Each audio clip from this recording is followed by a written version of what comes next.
Bab 751. Hantu yang meratap dan serigala yang melolong bagian 3.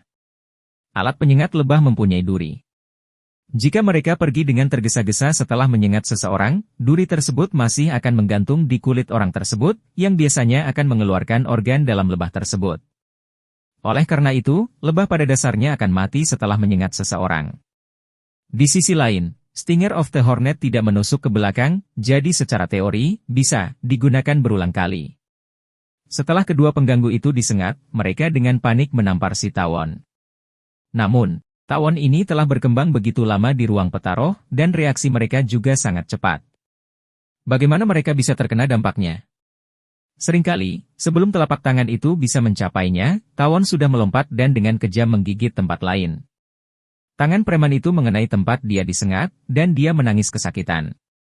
Hanya dalam beberapa detik, kepala dan wajah mereka telah disengat lebih dari belasan kali, dan mereka membengkak dengan kecepatan yang terlihat dengan mata telanjang. Terutama wajah mereka yang terkena dampak parah akibat bencana tersebut. Mereka bengkak seperti kepala babi, dan bahkan ibu mereka sendiri tidak dapat mengenalinya. Siar Wofei tidak melepaskan banyak hornet kali ini. Meskipun dia membenci kedua pengganggu ini, dia tidak bisa membunuh mereka. Bahkan jika tidak ada yang tahu setelah kejadian itu, Xia Wofei tidak bisa memperlakukan kehidupan manusia seperti rumput. Bukankah dia seorang maniak pembunuh?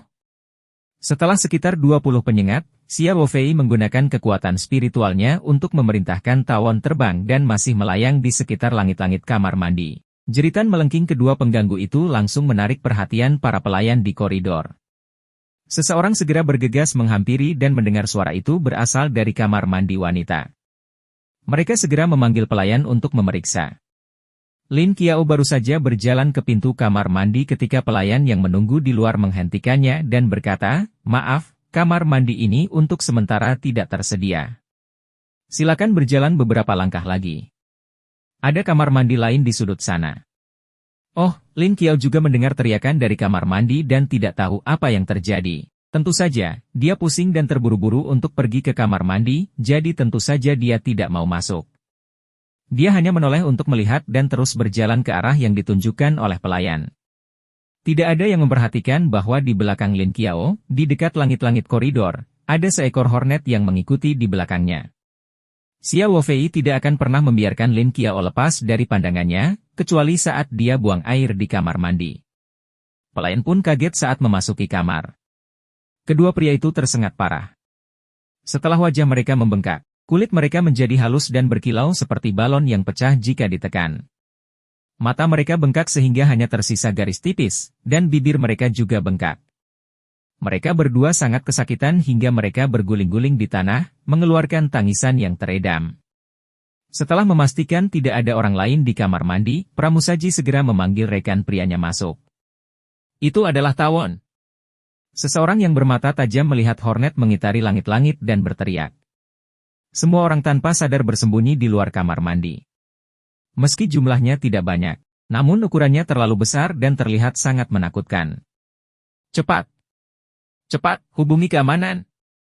Seseorang yang tampak seperti supervisor berkata dengan suara gemetar, juga, hubungi 120. Kedua tamu itu sepertinya dalam kondisi serius. Saat semua orang sibuk, Sui Fei, yang berada di kamar 607, menatap Hu Lili. Kemudian, mereka berdua bangkit dan meninggalkan ruangan satu demi satu. Semua orang di ruangan itu mabuk dan tidak ada yang menyadari bahwa dua orang hilang. Kecuali Siar Wofei, yang telah mengawasi pengawasan di depan komputer, saat Sui Fei berdiri. Siar Wofei segera memerintahkan Hornet untuk meninggalkan ruangan. Kecuali dua orang yang tersisa untuk memantau ruangan, 10 Hornet tanpa kamera yang tersisa dan 4 Hornet lainnya dengan kamera terbang keluar dengan cekatan ketika pintu terbuka. Sui Fei dan Hu Lili awalnya berencana untuk pergi langsung ke kamar pribadi di lantai atas. Mata Sui Fei penuh nafsu, berpikir bahwa dia akan bisa menikmati waktu yang menyenangkan bersama wanita nanti. Namun, begitu mereka keluar dari pintu, mereka dikejutkan oleh gerakan di kamar mandi sebelah kanan. Mereka berbalik dan melihat ada beberapa pelayan berkumpul di pintu kamar mandi. Di kejauhan, penjaga keamanan klub malam juga bergegas mendekat. Reaksi pertama Sui Fei adalah keributan yang disebabkan oleh Hong Mei dan pasangannya terlalu besar dan menarik perhatian staf klub malam. Ibu keparat? Bukankah aku sudah menyuruh mereka untuk berhati-hati? Sui Fei mengutuk dengan suara rendah. Tidak bisakah kamu memberi pelajaran pada gadis itu ketika kita sampai di kamar pribadi? Sial! Dia sedikit khawatir hal baik malam ini akan hancur, jadi dia dengan cemas membawa Hu Lili ke kamar mandi untuk melihat apa yang terjadi. Ketika mereka tiba di kamar mandi, para pelayan secara alami menghentikan Sui Fei dan Hu Lili. Ada hornet yang ganas di sudut, jadi mereka tidak bisa membiarkan para tamu masuk. Jika ada orang lain yang terluka, mereka akan kehilangan pekerjaan. Namun, hanya karena manusia tidak masuk, bukan berarti tawon tidak akan keluar. Ketika Sui Fei dan Hu Lili berjalan ke pintu kamar mandi, kekuatan spiritual Siar Wo Fei dilepaskan pada saat yang bersamaan. Sarang lebah yang berputar-putar di sekitar langit-langit kamar mandi berdengung dan terbang keluar pintu. 10 hornet yang tersisa yang mengikuti Sui Fei keluar dari kamar 607 juga menerima perintah untuk menyerang. Mereka mengepakkan sayap dan menerkam keduanya, membentuk serangan menjepit. Ketika para pelayan melihat hornet tiba-tiba terbang keluar dari kamar mandi, mereka sangat ketakutan sehingga mereka mundur. Sui Fei dan Hu Lili, yang tidak tahu apa yang sedang terjadi, juga tercengang. Saat berikutnya, suara mendengung terdengar ketika 20 hornet menukik ke arah mereka berdua. Saat itulah Sui Fei dan Hu Lili akhirnya bereaksi. Mata mereka dipenuhi ketakutan, dan mereka tidak bisa menahan diri untuk tidak berteriak. Kemudian, mereka secara tidak sadar menutupi kepala mereka dan mencoba melarikan diri. Namun, bagaimana hornet bisa membiarkan mereka pergi setelah menerima perintah untuk menyerang? Mungkinkah 2 kaki lebih cepat dari kecepatan terbang tawon ini? Dalam sekejap mata, kedua gerombolan tawon itu berhasil mengejar sasarannya masing-masing dan menyengat kepala, wajah, dan tangan mereka. Ratapan hantu dan lolongan serigala kembali bergema di klub malam. Bab 752, Keterampilan dan Ketenaran Tersembunyi. Para pelayan di samping semuanya tercengang. Ketika mereka sadar kembali, reaksi pertama mereka bukanlah menyelamatkan orang-orang, tetapi menutupi kepala mereka dan melarikan diri ke segala arah. Tawon ini terlalu menakutkan. Hanya dalam beberapa detik, mereka sudah menyengat wajah orang hingga tak bisa dikenali lagi.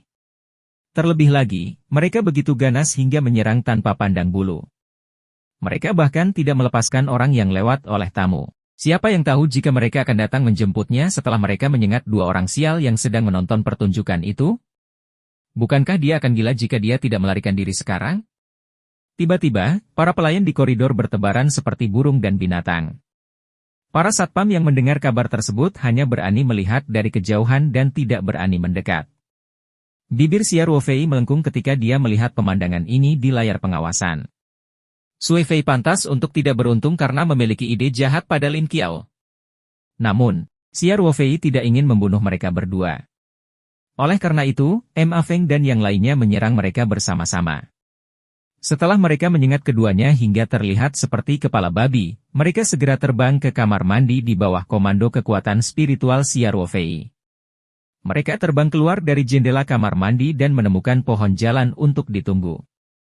Setelah hornet terbang, penjaga keamanan dan pelayan yang bersembunyi jauh dengan hati-hati datang dan mengirim 2 pelayan yang lebih berani ke toilet pria dan wanita untuk memeriksanya. Setelah memastikan bahwa tidak ada lagi lebah, semua orang berkumpul.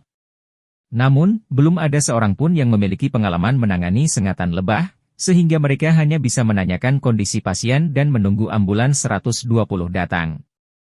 Karena ada 2 orang lagi yang kurang beruntung, mereka menelepon 120 lagi. Jika hanya 1 ambulans yang datang, mungkin tidak mampu membawa 4 orang. Manajer klub malam juga bergegas setelah mendengar berita tersebut. Banyak tamu juga datang untuk menyaksikan kesenangan itu, dan koridornya berantakan. Lin Qiao pergi ke kamar mandi lebih jauh. Setelah menyelesaikan masalah darurat, dia segera mengeluarkan obat mabuk yang telah disiapkan Siar Wo Fei dan meminum semuanya sekaligus. Solusi kelopak bunga hati roh memiliki efek menahan yang sangat kuat pada semua efek negatif, jadi tentu saja tidak menjadi masalah untuk sadar.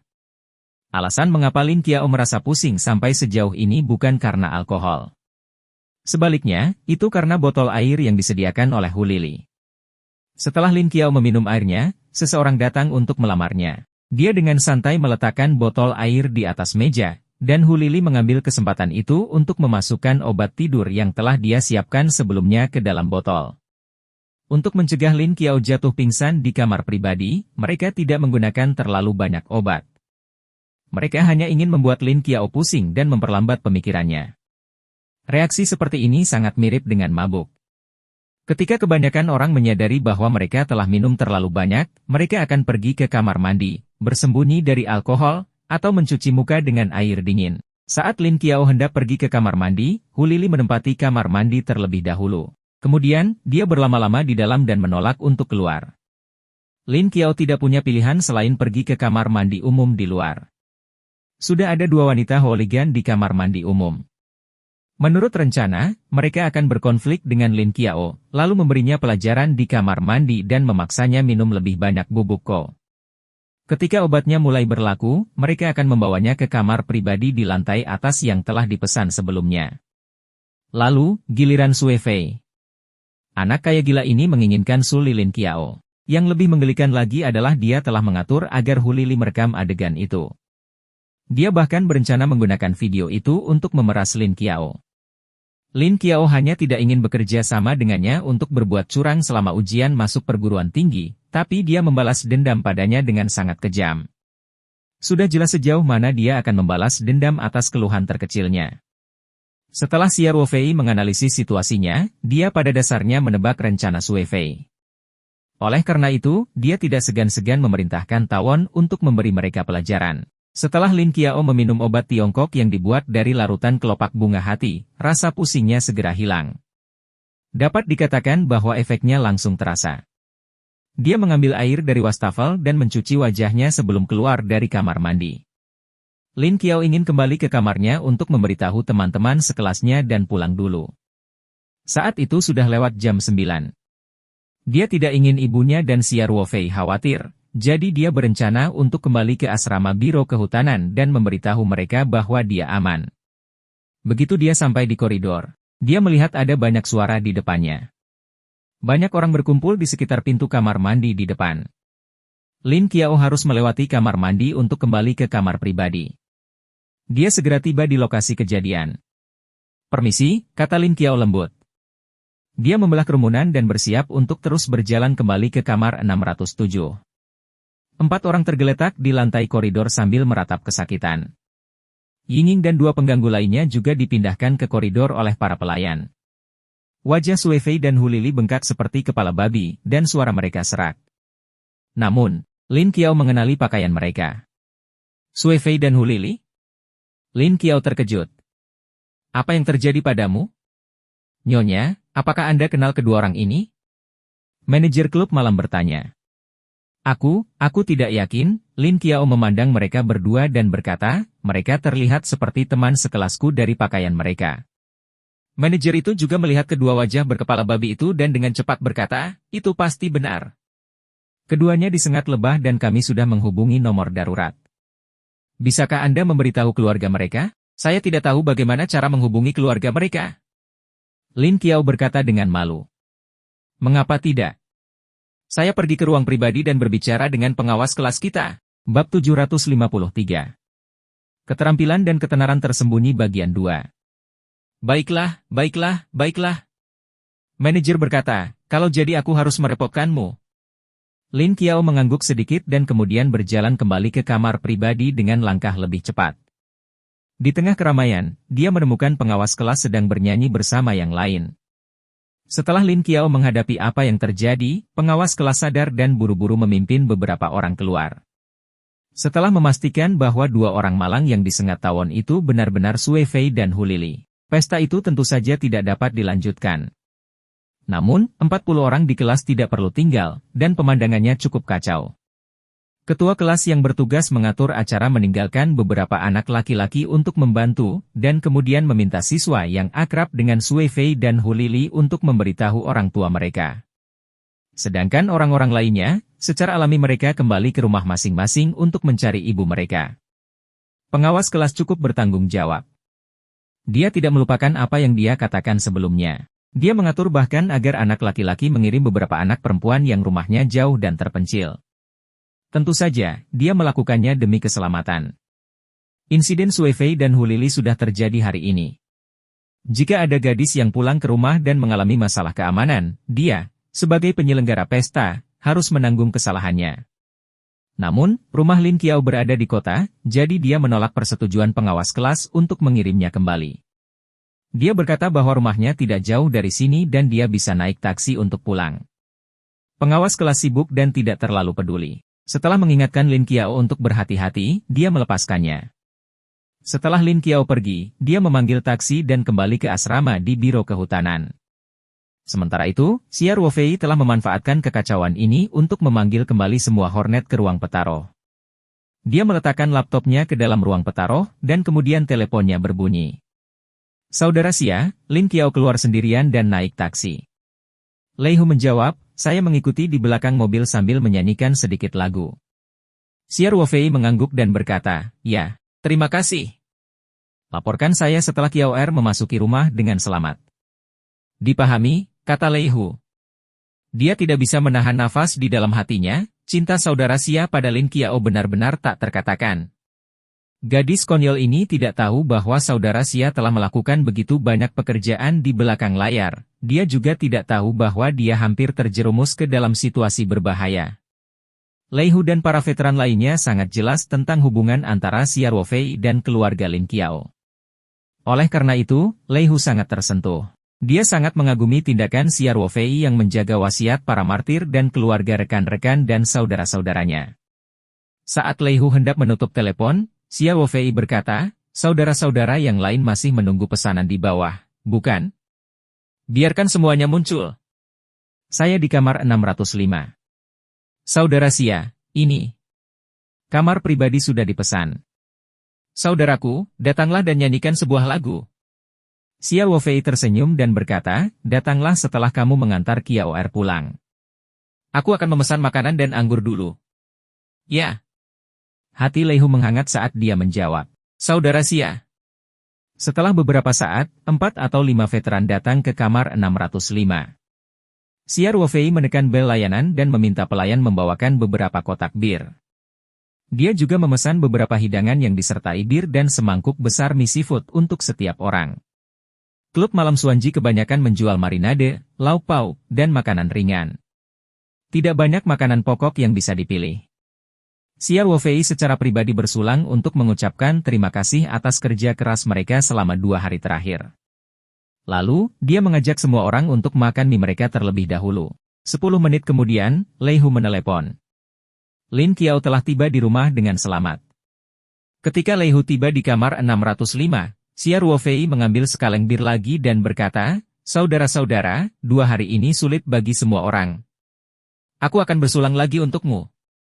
Para mantan tentara setuju dan mengangkat bir mereka.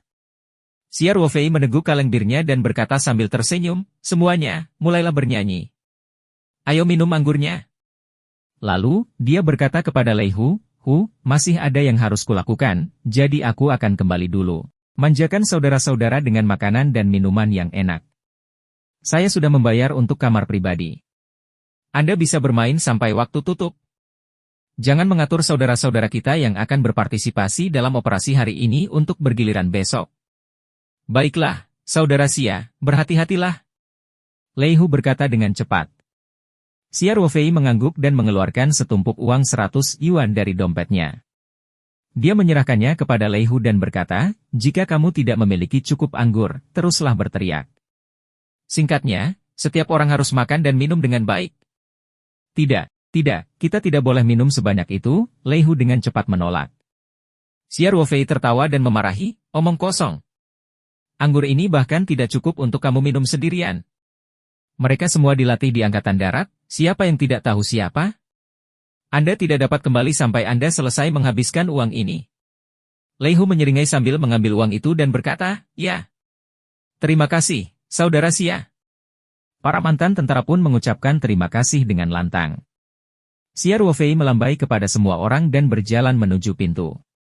Setelah 2 langkah, dia berbalik dan berkata, tidak apa-apa jika semua orang minum, tapi Anda tidak diperbolehkan mengemudi di bawah pengaruh alkohol.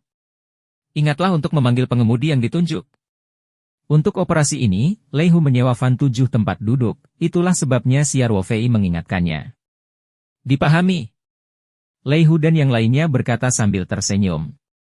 Xia Ruofei ingat bahwa ini adalah klub malam dan mau tak mau mengingatkannya. Ngomong-ngomong, tidak masalah bagi semua orang untuk minum dan bernyanyi, tapi kamu tidak bisa memanggilnya Nona. Itu masalah prinsip. Lei Hu segera tersenyum dan berkata, jangan khawatir, Saudara Xia. Kita semua adalah tentara revolusioner yang telah lama teruji, dan kita tidak akan pernah korup. Para mantan tentara semuanya tertawa terbahak-bahak. Xia Ruofei juga tahu bahwa adalah hal yang paling membahagiakan bagi para prajurit tua untuk berkumpul bersama untuk minum, menyombongkan diri, dan menyanyikan lagu-lagu militer. Akan sangat merugikan jika meminta beberapa pria menemani mereka minum dan menggoda, sehingga dia tidak khawatir. Dia hanya mengingatkan mereka. Bab 754. Keterampilan dan ketenaran tersembunyi bagian 3. Xia Ruofei melambai pada para veteran dan meninggalkan kamar pribadi. Keempat orang yang kurang beruntung telah dibawa pergi dengan ambulans. Xia Ruofei tahu bahwa racun itu tidak cukup untuk membunuh mereka, tapi mereka pasti akan menderita. Adapun bagaimana wakil wali kota Sue akan marah dan bagaimana klub malam Hao Jue akan menghadapi dampaknya, itu bukan urusan Xia Ruofei. Selama Lin Qiao baik-baik saja, dia tidak peduli apakah klub malam Hao Jue tidak beruntung atau tidak. Selain itu, jelas sekali bahwa Sue Fei memiliki hubungan dekat dengan klub malam ini. Lagi pula, tempat seperti ini penuh dengan kotoran. Xia Ruofei tidak akan merasa bersalah sama sekali jika dia bisa menghukum mereka sedikit. Bab Envel baru diterbitkan pada. Xia Ruofei pergi ke tempat parkir di lantai bawah, membuka pintu, dan duduk di kursi pengemudi. Namun, dia tidak terburu-buru untuk pergi. Sebaliknya, dia duduk di kursinya, mengeluarkan sebatang rokok, dan menyalakannya. Kemudian, dia menurunkan kaca jendela dan mulai berpikir sambil merokok. Tidak ada keraguan bahwa dia telah memberi pelajaran pada Sue Fei kali ini, dan dapat dikatakan bahwa dia telah melampiaskan amarahnya. Namun, dari sudut pandang Sue Fei, kegagalan rencana hari ini tidak diragukan lagi merupakan kecelakaan yang disebabkan oleh keadaan kahar. Dengan kata lain, dia tidak hanya menghilangkan kebenciannya terhadap Lin Qiao, tetapi dia bahkan mungkin lebih membenci Lin Qiao karena bencana tak terduga hari ini. Xia Ruofei tidak mungkin berada di sisi Lin Qiao dan melindunginya sepanjang waktu. Terutama setelah liburan musim panas. Lin Qiao pasti akan kuliah, dan kemungkinan besar dia akan kuliah di kota lain. Saat itu, Xia Ruofei sudah semakin berada di luar jangkauan. Dia tidak meremehkan bahwa dengan kepribadian Sue Fei yang pendendam, mungkin saja dia akan mengejar Lin Qiao ke kota tempat universitasnya berada untuk membalas dendamnya. Oleh karena itu, dia harus menemukan cara untuk sepenuhnya mengatasi bahaya tersembunyi ini. Metode yang paling menyeluruh adalah secara alami membuat Sue Fei menghilang dari dunia ini. Namun, Xia Ruofei masih menyimpan hukum di dalam hatinya. Dia bukanlah iblis yang haus darah. Kecuali dia tidak punya pilihan lain, atau diancam dengan kejam atau dilanggar, dia tidak akan membunuh Sue Fei kecuali dia punya cara untuk mencari kematian. Misalnya Liang Haiming. Jika dia ingin mengambil nyawa Sue Fei, dia bisa mengirimkan 10 atau 100 kali jumlah Hornet malam ini. Sue Fei akan mati di tempat tanpa ketegangan apapun. Dia hanya bisa memikirkan cara lain. Sebuah pemikiran melintas di benak Xia Ruofei. Bagaimana jika ayah Sue Fei, Sue Shenbang, memiliki masalah dengan dirinya sendiri dan tiba-tiba jatuh dari kekuasaan?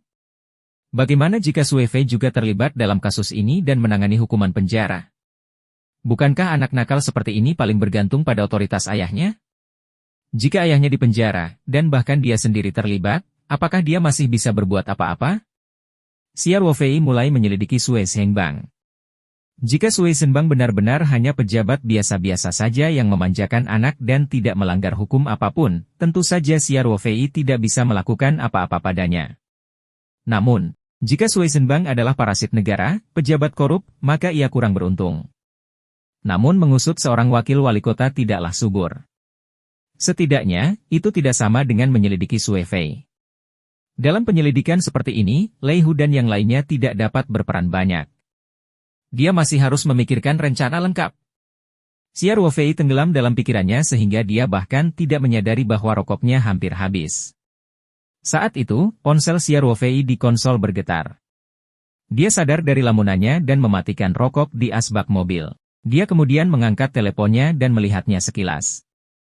Setelah melihat Adi penelepon, mata Xiao Fei menunjukkan ekspresi aneh. Orang yang menelepon biasanya tidak dihubungi. Apa yang menyebabkan dia menelepon solusi ini? Xiao Fei dengan cepat mengangkat telepon itu. Bab 755, Penyelamatan Malam Berbintang.